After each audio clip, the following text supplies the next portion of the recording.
not that song.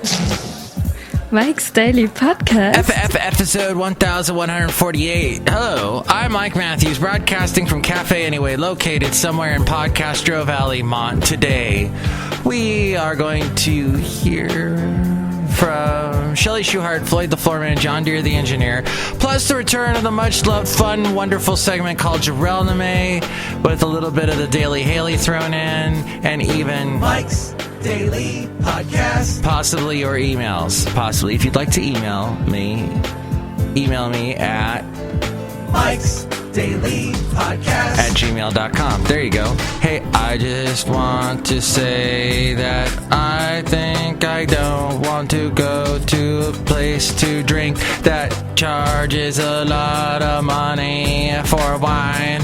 It's a little she hole that I don't have the time for. I was singing to you primarily about a place, Mike's Daily Podcast, that I found in the east, the north, what do you call it? The something bay Mike's of the Bay Area. Daily. Oh, Benita. Podcast. Benita and other places around the Bay, they've got these little winery places that popped up. And, you know, you can sit there and drink your wine. But it's so expensive. You're paying for a glass of wine what you could pay for a bottle of wine or several bottles of wine. It's ridiculous. I'm not into it. That's why I will be single forever. There was an interesting show. It's called To the Best of Our Knowledge. I think a lot of NPR stations carry it. And they were talking to a guy who's come out with a movie called, I think it's called like How to Not Talk Gay or Talking Gay or something like that. And he is gay, and he discusses the speech patterns that he has discovered will make most people go, oh, that person must be gay. And he also discusses an interesting thing about Disney movies, how a lot of the villains can be perceived as they speak with this speech pattern. Most of the villains in Disney movies, which is a little upsetting when you think about it. But like Vincent Price's style of, well, look at Vincent Price. I can't really do it. Just listen to Thriller by Michael Jackson. He's at the end of that. But look who just walked in. Hello, it's Chely Shoehart, gift shop supervisor. Yes. I'm not a Disney villain. That's good. What's a Disney villain? A villain that appears in a Disney movie of some kind. Like the mean lion tiger in Jungle Book had kind of... There are other examples. I can't think of any right now. Because you put me on the spot. Mike Matthews, going to wine bars are fun. Uh-huh. I like to buy tapas. Tapas. Yeah, tapas. I wonder if there's a topless tapas bar. Welcome to Topless Tapas. That was funny to no one but me. I was thinking back to Alabama when I lived there 7 years ago. And what I remember from Alabama was that there were a bunch of McMansions. You can buy some huge house for the amount of money. That little girl just walked in. Oh, Mike, it's Floyd the Floorman! And this is John Deere the Engineer. We live in the Bay Area. Yes. Do you live in a McMansion in the Bay Area? We live in a Mc-hole. Oh, that's not... Mike, it's really small where we live. Yeah, Mike, it's like the size of a shoebox! Oh. I'm sorry, guys. Yeah, that's how it is in the Bay Area. Everybody... so small the houses are. But in Alabama, they were huge. And my ex-wife and I, we knew this couple that moved 3 times in the 2 years that we were there because they kept finding a better house and they would just move into a new house. They lived in... So in the time we knew them, they had 3 houses. They were living in 3 separate houses. I remember the foyer of the houses were huge. You'd walk in, it was huge.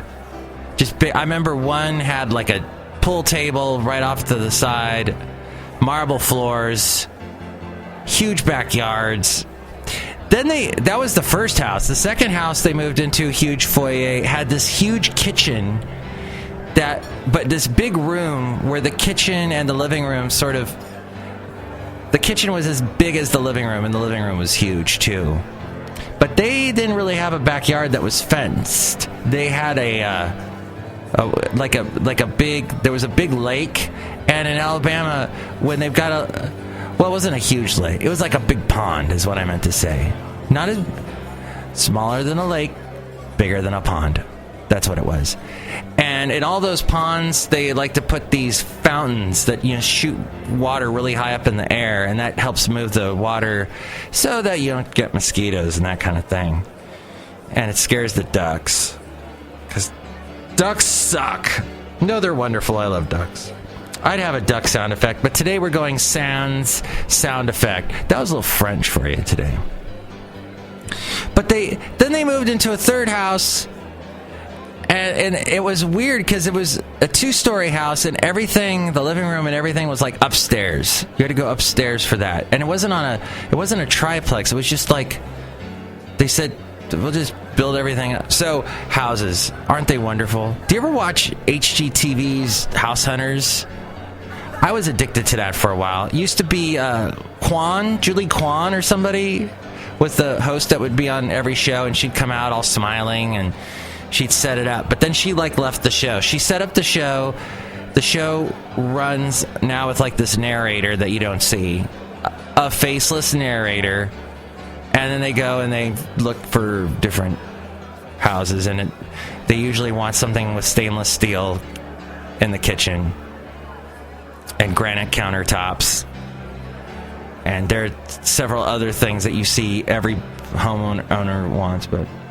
What I was going to tell you is we have JARELNIME right now. And MIKEs-DAILY-PODCAST.com is a wonderful place to catch all the past JARELNIMEs and Daily Hayleys and interviews and other and the podcast picture. And here's today's podcast picture. And today's podcast picture is over in San Francisco at the Exploratorium, which moved a couple years back onto the pier. It used to be over by the Palace of Fine Arts, closer to the Golden Gate Bridge. Now it's along the Embarcadero, and there's this awesome sculpture. I think it has to do with it's some kind of construction of an amino acid or something, and it's this beautiful lit up display, and you can see that in Coit Tower in the background. It was a neat moment. I forget why I went to San Francisco. I think I just wanted to go. It's kind of neat when you're in Podcaster Valley. You can just hop on BART and go there, and I walked around. It's a fun excursion. Although I noticed they closed my Coffee Bean and Tea Leaf that I used to go to near Powell and Market, so that's sad. But who cares? That place is overpriced too. Much like the wine bars. See that picture now at MIKEs-DAILY-PODCAST.com. And you can help out the show through the Amazon link. Click on that. Buy whatever it is you're going to buy. It helps us out tremendously. Thank you for doing that. If you're going to buy anything on Amazon, go through that first. And then there's also the PayPal if you'd like to donate to the show and help us out that way. That's awesome.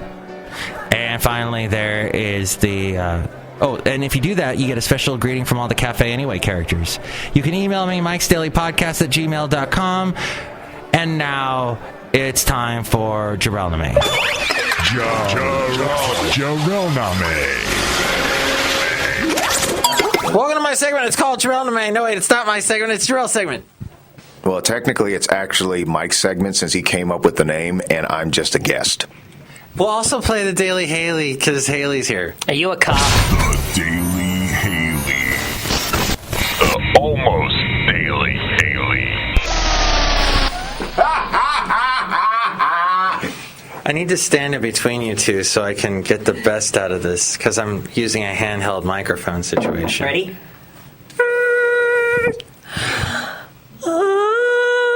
Oh, man, they're not singing with me. Oh, I thought you were going to turn into a barbershop quartet. There's 3 of us. Do I look like a cop? Actually, if there's anyone who looks like a cop, it's me. No. My neighbor's a cop, and you look like a cop. But I have the tactical pants. He's tall and white and bald. He was not referring to me. Well, a barbershop quartet can be 3 people, can't it?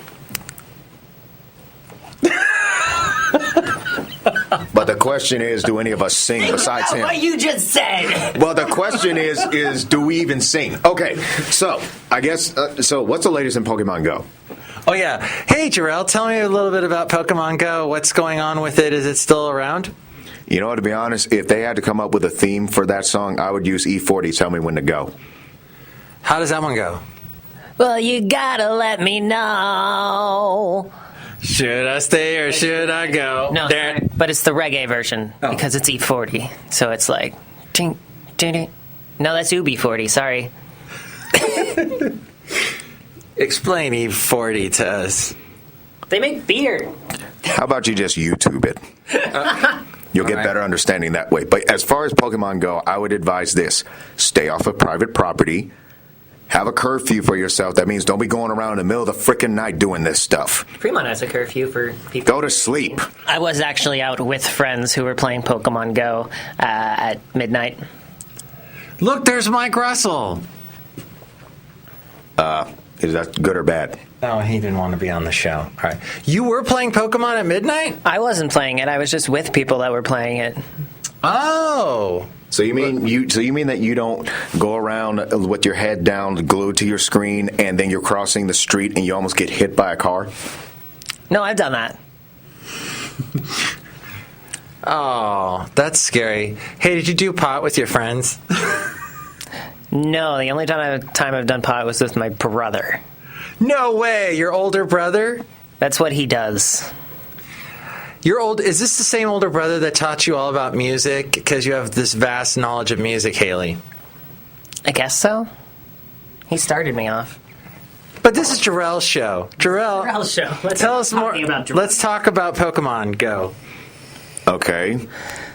Just go responsibly. You're acting so policeman-like right now with your... That's what I've been trying to tell you, that I'm the biggest cop out of all of us here, even though I ain't got a badge. Do you like how I stole one of the mic muffs and put it on top of the... Is this what it's called, a mic muff? It's technically a pop filter, and you did not steal it. You're borrowing it. I'm borrowing it. I took it from a mic. I'm putting it right back, Salem. They don't care. They don't even know what we're doing anyway. Salem Media... Oh, their general manager just walked by and saw me do it. See? You got cursed. I should get back to my job. Well, Jarell, in other words, what you're saying is there's a Pokemon Go desktop. Back to my job. Okay, bye, Haley. Bye, there goes Haley. And there goes the door slamming. Well, no, All right, there goes. That's such a quiet door. Yes, it is. Tell us more about the desktop version of Pokemon Go. Well, it's in production right now. They really should have started with that one first. Or was their goal ultimately to get people to get off their lazy butts and actually go outside? See, so how am I supposed to carry that big desktop computer with the tower and walk around looking for Pokemon to kill? You're not. And you don't kill it, you catch it. So I mentioned on my podcast today, we're recording this on Monday, it was yesterday. Somewhere, let's go back in time. Well, first of all, we are in Pleasanton, Fremont, Cafe Anyway, which could be anywhere in the universe in the space-time continuum. So what is it better at this point? I know we're being a little silly, but today, on Monday, all right, Sunday show, I did one on Sunday, Terelle. I mentioned how I went to Benicia. Have you been to Benicia? Did you know we have a town called Benicia that's like in the north part of the bay? You're talking to an individual who is an introvert. It's next to Vallejo, if that makes any sense. So I was there, walking Basil, the boxer, your friend and confidant, and there was a guy, we were on a pier. There's like a little pier that goes down to the bay, and there's people playing Pokemon Go. And I go, you can catch Pokemon out here on the pier? And the guy says, yeah, this is like one of the only places to get the special water Pokemon. That would make sense, especially if they have cell sites out there. That's one thing for sure. You better have a good set of data bandwidth, otherwise you're screwed. That's what Xfinity now has an ad on the radio, one of the stations I work at, which is talking all about their hotspots, because they're saying, hey, if you play Pokemon Go, you should use the hotspots. Is it hot? It is, and it's too hot in here. Well, there goes Lana. Next time we do this, we shouldn't be right by where everybody walks in and out. Although it is kind of fun, we can just sort of grab people if they would like to be on the show. That's assuming they don't freak out. Oh, you were going to talk about the anime, the hot women anime. What? Who is the most beautiful anime women in the universe that you are cognizant of? In my own particular vision / In your opinion, yes, JARELNIME opinion. It would have to be Belle Dandy from Oh My Goddess. She's got elegance, but she also has class and attraction of her appearance as well. Ooh, I'll have to Google that. You should. It's a nice anime, too. Has any women tried to cosplay her? Because would they be able to capture her elegance? I would think so. The biggest thing, of course, is cosplay is really just for fun. This is not a means to imitate the character, even though you could roleplay the character yourself. But remember, it's all in good fun. And so folks have to understand that is don't get so obsessed in the character that you forget to understand what the entire essence of this particular culture is, and that's to have fun. That's right. That's what it's all about. Having fun. Wow. Our general manager just walked in with a whole box of chips. What is going on? Nice. Hey, the place over here actually feeds us snacks, and that's a good thing because, if you wait 5 hours straight, you might overeat. So having some snacks and having your company provide snacks, that's actually a good thing. Have you ever gotten hypoglycemic? No. Your birthday's in 3 days! Yeah, something like that. Oh, my God! It's just a birthday. It's on like Wednesday or something. We got to do Tuesday. Wait. Today's Monday. It's on Wednesday. Thursday. How are you? What we got to do? Last year we went to Dave & Buster's. We should do something this year. I'd rather just sleep. How did that go last year? You stayed out really late that time. That was only because to make sure that the alcohol was completely purged out of my system so I don't get arrested. I know. We did. I had a huge beer at the Dave & Buster's. And then I had to get home because I had to be back here at 5. Yeah, I just had a naughty redhead, but I just wanted to wait about an hour and a half just so, it wasn't a shot glass, but just so it makes sure it's purged. Because, if I get pulled over, I'm done. Wait, what's a naughty redhead? I don't even know. Sounds like fun. Well, that's right, because it was a drink. Kevin ordered that. I haven't had addendum with Kevin on the show in a while. So, well, JARELNIME, thanks for telling me all about... What's the name of that character again? Belle Dandy. Belle Dandy. Okay, I'll look that up. Here, let me spell it for you. BELLDAN as in Nancy, DY. She wears a ponytail, and her hair is roughly brown, and she wears one of the most gorgeous outfits ever. She's pretty much a goddess, but still, it's anime, so at that point you can kind of use a little bit more of your imagination. But if I had to comment on one of the sexiest anime characters, I got to think about this one. I'd say one of them would be Aki Nisho from Makin-ki. Now, if you're into more ecchi stuff, which ecchi refers to as semi-perverted anime, or just comical events that are related to the body parts showing, such as an upskirt shot or just bouncing boobs, then Makin-ki is your show. What? Behave yourself. Wow. So I learned a lot just then. You dropped a whole bunch of knowledge on me. I'll have to listen to this over and over again to try and process it all. Oh, yeah. But if I had to choose between the two, either Belle Dandy or Aki, I'd have to choose Aki. Because, I am a disciplined perv. Well, Jarrell, that sounds like a fun birthday gift to get you, is something like that. But, well, if you have a question for Jarrell and JARELNIME, our segment that Jarrell does, you can email me. Oh my God! Email for email and your calm and not so calm mess. MIKEs-DAILY-PODCAST-gmail.com, and we'll read questions to Jarrell and he can answer them right here on the podcast for you. I'd say that would be cool. I was talking on the podcast today about how you're one of the only people that listens to the podcast. Come on, folks. Show some support out there. This is good old school comedy that you just don't find anywhere else. It's old school, like Who's on First? I don't know, third base, like Abbott and Costello, that kind of thing, or Bob Hope. Yeah, and your picture is tomorrow, so don't forget. What? What picture? Tomorrow. Don't forget. You went into Abbott and Costello. I thought you were talking about we were taking pictures here at the station. Oh, boy. Jarrell, thanks for being on the show. Always glad to do it. Hope to come back next time and have some questions. Yes, have questions for Jarrell. That'd be awesome. Woo! Woohoo! Yeah, that was the best JARELNIME ever. All right, we learned some very important things on that show and about beautifully drawn women. I can't argue with that.